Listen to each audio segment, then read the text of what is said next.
Hello and welcome. I'm Thomas Porteous and you're watching NewsX World. Let's take a look at some of the top stories this hour. The Putin-backed Easter ceasefire is over, with both sides accusing each other of breaking the 30-hour truce.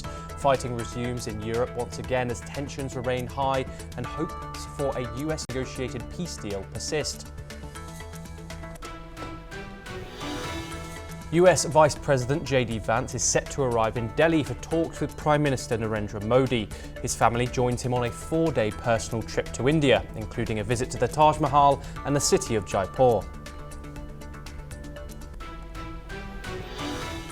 China warns countries against striking a broader economic deal with the United States at its expense. This hikes up the narrative in a spiraling trade war between the world's two largest economies.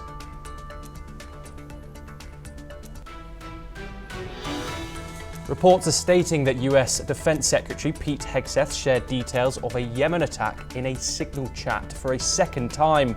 Questions are growing over the Pentagon chief's use of an unsecured platform for classified information. Israel says several professional failures led to the killing of 15 unarmed Red Crescent paramedics near Rafah. The IDF says a commander will be dismissed following the review. Houthi officials say American airstrikes hit Sana'a, the capital of Yemen, targeting homes and a market. The rebel-run health ministry reports that 12 have died and 30 are wounded. Israel's offensive on Gaza continues with over 30 dead in the last 24 hours. Fresh strikes on Khan Yunis have killed and injured several more. El Salvador President Nayib Bukele wants to trade 252 deported Venezuelans imprisoned in his country for political prisoners. The US has appeared welcoming of his proposal.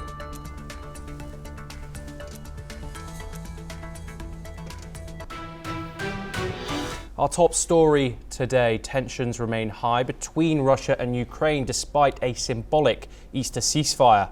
Both nations accused each other of breaking the 30-hour truce declared by Russian President Vladimir Putin.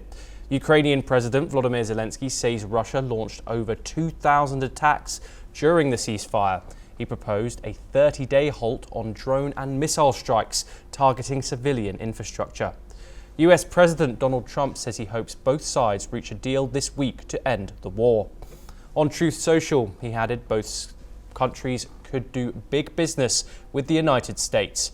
Meanwhile, US Special Envoy General Keith Kellogg confirmed Trump's team is returning to London this week for more ceasefire talks. But NATO membership for Ukraine, he says, is off the table. Kellogg added that a minerals deal could form part of a larger peace agreement, one aimed at finally ending Europe's conflict since World War II. In a recent update, Ukraine's military has reported drone attacks on several regions overnight, just hours after the end of a 30-hour Easter truce declared by Moscow. We are joined by Quinton A. Hitchcock, American political consultant located in Washington, D.C., to discuss this further. Quinton, thank you very much for joining us. 2 hours ago, Quinton, we saw the end of the proposed Easter ceasefire that was proposed by Vladimir Putin. Both sides accusing each other of breaking said ceasefire. How are your thoughts on how this Easter ceasefire went? And what does it tell us about the current state of the conflict? And does it mean that we're any closer to seeing an end to this war? I think it means we're at a dire stage of this conflict. And Thomas, good morning. Thank you for having me. But this is very disappointing news that these two countries, I think, just proved to the rest of the world that they cannot be trusted to come to an agreement on their own. And all it does is it just increases the stakes for the US to step in, which in my opinion is the only country that has the ability to come in and help negotiate a ceasefire deal between the two countries. The EU cannot do it. I don't think any other country can do it. So the United States, there's a lot of pressure on the United States. And I think what concerns me the most, and certainly what concerns Europe and the rest of the world the most, is Marco Rubio, who is our US Secretary of State, said as late as Friday that if major progress is not made on these negotiations, that the United States is willing to walk away from this. And he said that they're willing to walk away from this as early as this week. We're talking as early as Monday, Tuesday, Wednesday. So we're mere hours away from the United States saying, you know what? This is not worth our trouble. This is not our war. It's not our conflict. So we're just going to step away from this. And should that happen, Thomas, that would have catastrophic ripple effects throughout all of Europe, throughout peace all across the world. So the fact that both sides are accusing each other of breaking what should have been a 24-hour ceasefire on Easter Sunday is bad news for everybody involved. And all it does is just increase the tension in that region. What do you think, Quinton, about the actions of the three men involved? You've got Vladimir Putin, you've got Volodymyr Zelensky, and you've obviously got Donald Trump. Donald Trump, as you've said previously, did say that he could end this war in 24 hours. Marco Rubio, as you also said, now says the Americans are willing to walk away very, very soon. How is this going to move forward? Do you blame the Americans? Do you blame the US for thinking this way? I don't think I blame President Trump for making the promise. First of all, let's remind all of the viewers that you have that was a campaign promise that he made. I'm not going to stand on either side of the promise. He said that. I think he was very frustrated on the fact that this war, this invasion of Ukraine began in his mind because of President Biden's administration that was very weak on Russia. So that's why he made the promise. He's certainly not the first presidential candidate to make a campaign promise that would otherwise turn out to not be true. So I don't know that it's fair to blame the president for this. I think we should look at it through a slightly different lens, however, and that is, who of the three players has leverage? Who of the three players has the ability to ensure that major progress is made in these deals? And I think that's President Trump. I think that, as I said before, the United States has a pretty critical role in this. I think they're the only country in the world that has the ability to come in and broker a deal. It's no secret, Thomas, that President Trump and Zelensky and much of Ukraine just don't get along. That's hardly new news. We saw that obviously in the now infamous Oval Office meeting between the two about less than a month ago. But we're in dire times right now. So I think President Trump is at the point where if progress is going to be made between President Putin, President Zelensky, it's going to happen in the next 72 hours, or the U.S. is just going to walk away from this deal. My hope, not just for the two countries, but my hope for the rest of the world, is that both leaders are listening, that they take him at his word, and that can create a sense of urgency, because we desperately need that, I think, now more than ever. Quinton, what are your thoughts on the new geopolitical landscape? Obviously, Donald Trump has now had over 100 days in office and a newfound relationship with the Kremlin, and some would say a damaged relationship with Kiev since Donald Trump took over. What are your thoughts on, if the US does end up walking away from these peace negotiations, that the world will look like in regards to the relationship with the Western world and with Russia? There is so much to unpack there. So many different caveats, so many different factors. I think short answer is that it would be catastrophic if these two countries did not come to an agreement of some sort. But let's look at the European Union. Okay, European countries, they're backing Ukraine unequivocally, and they've been very vocal about that from day one. Now, where this becomes a little hairy and a little bit complicated is where the United States stands on this. And it's not just the United States, it's President Trump and his White House specifically, and the vast majority of the Republican Party in our United States Congress. Now, these are a group of people that have the opinion that Ukraine should be on their own. They've been taking advantage of the United States, so they're just willing to walk away from this. And we have another significant portion of this country, the opposition, Okay, so the Democrat Party and much of the left that could not disagree with that more. So because President Trump is in office, that's what's making this whole geopolitical dynamic so complicated. President Trump has made no secret about the fact that he has been very proud that he has a good relationship with President Putin. One of his big goals, and again, he's been very open about this, is that he wants Russia and the United States to be more productive, to be better partners, and to relieve a lot of conflict and tension that has existed for decades. So that is leaving a lot of partners that we have had for a long time in limbo, saying, okay, well, I don't know that we can trust the United States. We have Canada, for example, many countries in Europe that are now questioning the United States' place as the leader of the free world. So I think it starts with Europe. The United States plays a significant role in this, and how their stance continues to be on Russia and Ukraine, should there not be a deal, I think that can make sure that we see some very drastic changes in the geopolitical landscape, not just in Europe, but around the world. So I think for the sake of everybody involved, and I mean everybody, we need to hope that in the next 72 hours, both Ukraine and Russia can come to some type of an agreement. Quintin, I do apologise for this next question because I know that you're not a mind reader, but what do you make of this warmed relationship to Putin?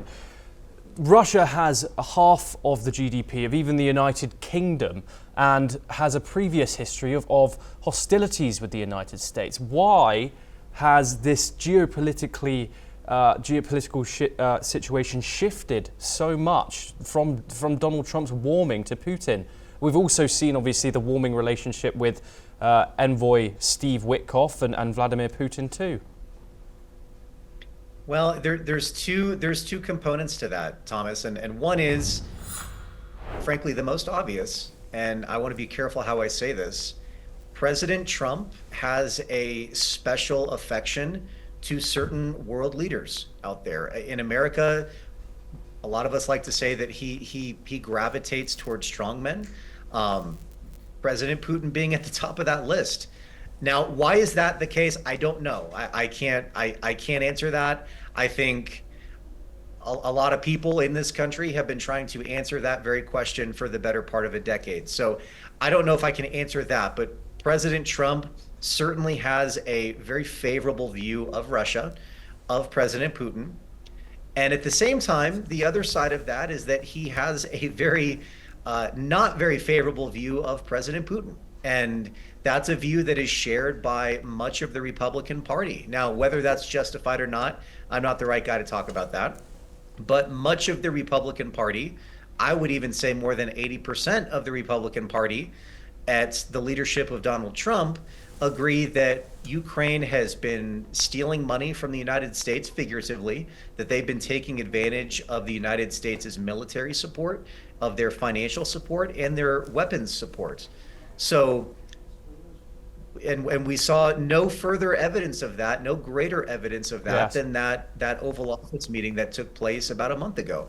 The only other thing I want to add to this is, it's in the news recently, this just broke, that Keith Kellogg, who is the special envoy to Russia and Ukraine, has now gone on the record, this is not news, by the way, has gone on the record saying that any chance of Ukraine joining NATO is now off the table. Yes. And I just want to be clear on something. Any chance Ukraine had of joining NATO and having a membership with NATO went out the window and diminished the very second Trump put his hand on that Bible in January and took the oath of office. Yes. Trump has made no secret about the fact that he does not like Ukraine, that he's going to be tough on Ukraine. Whether that's fair or not, again, I'm not the right person to ask. But he has made no secret about his feelings towards Ukraine. Some might also add, now this is a bit of a stretch. Yes. Some might also add. Quintin, I'm very, very sorry. Thank you very much for your valuable insight, but we have to move on. Thank you very much for joining us, Quintin A. Hitchcock. The United States Vice President J.D. Vance has arrived in New Delhi for his first official visit to India. Landing at Palam Airport on Monday morning, Vance was accompanied by his wife Usha and their 3 children and senior members of the US administration, including National Security Council's Ricky Gill. He was given an official guard of honor and is expected to meet Prime Minister Narendra Modi later this evening. The 2 leaders will attend a high-level dinner at the Prime Minister's residence alongside key cabinet members.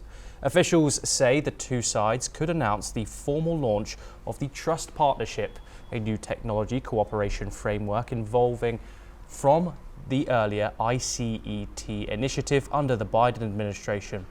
This high-stakes visit could mark a turning point in strategic tech ties between New Delhi and Washington. We are joined by Brian Thomas, correspondent for NewsX, at Palam Airport, who's ready to receive J.D. Vance, the Vice President. Brian, what can you tell us about those developments? Well, definitely. He has the J.D. Vance along with his wife Usha Vance and their 3 children. They have touched down at the Palam Airport. They were also greeted by Ashwini Vaishnaw, Union Minister, and then a guard of honor was also presented to him. We are outside the very Palam Airport, and definitely all eyes are on the Vance family, because from here they will be visiting the Akshardham temple, and the 3-day itinerary is very, very locked and a very busy schedule that he has, because today now he will be visiting the Akshardham temple. A traffic advisory has been given ahead of his visit to the Akshardham temple, and then from there he will be visiting a local market to see handicrafts that is exclusively made in India. Then in the evening at 6:30 around, he will be meeting the Prime Minister itself.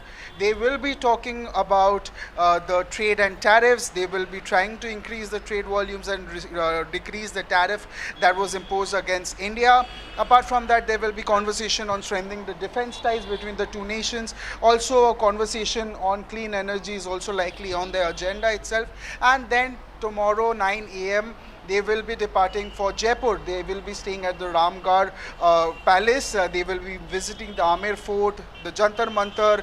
A bilateral meeting with the Chief Minister and Rajasthan Governor will also be taking place.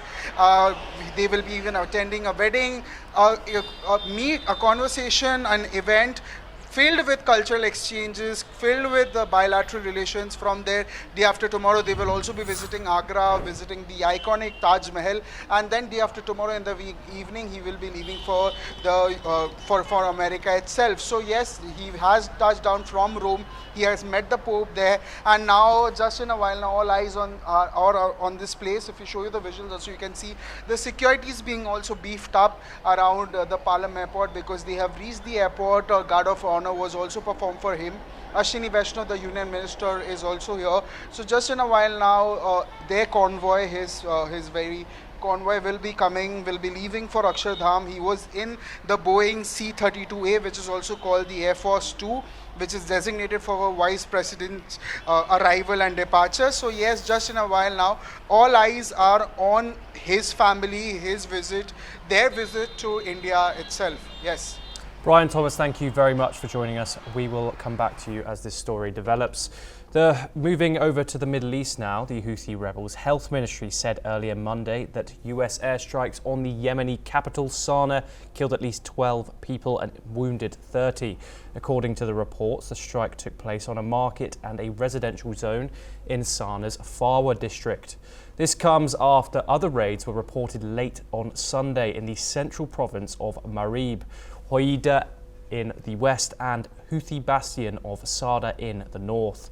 Reportedly, the US military has been carrying almost daily attacks for the past month, saying it was targeting the Iran-backed Houthi terrorists to stop attacks on international shipping in the Gulf.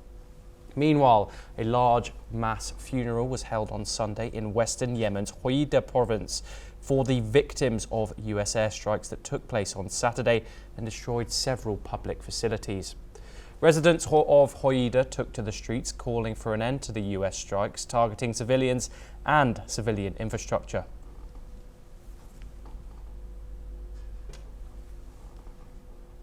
Let's stay in the Middle East now, where according to reports, Israeli forces have killed 31 people in Gaza and 2 others in Lebanon.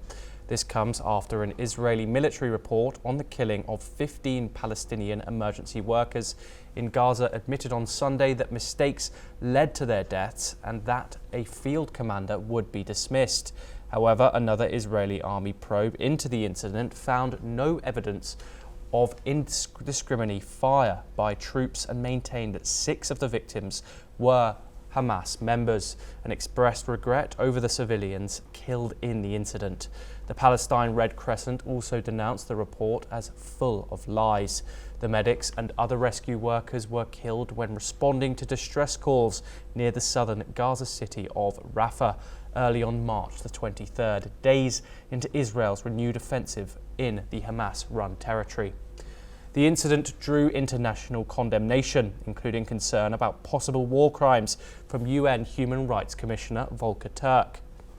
Reserve Major General Yoav Har, who led the investigation, accepted that troops had committed an error. He stated that it was a mistake, but they don't think it's a daily mistake. Meanwhile, dozens of protesters clashed with police on Saturday in the central Israeli community of Mazor, where Prime Minister Benjamin Netanyahu was expected to visit. Demonstrators voiced their anger at his vow to continue the war with Hamas, demanding an end to the war and the release of the remaining 59 hostages held in Gaza. Moreover, Pope Francis shared his view on Gaza and said that a growing climate of anti-Semitism around the world is worrisome, while also condemning the deplorable Gaza situation and reiterated his call for a ceasefire. Staying in the Middle East, Lebanese President Joseph Aoun said that disarming Hezbollah must happen through careful, non-confrontational dialogue, not rushed decisions, especially as Israel continues airstrikes in breach of a ceasefire.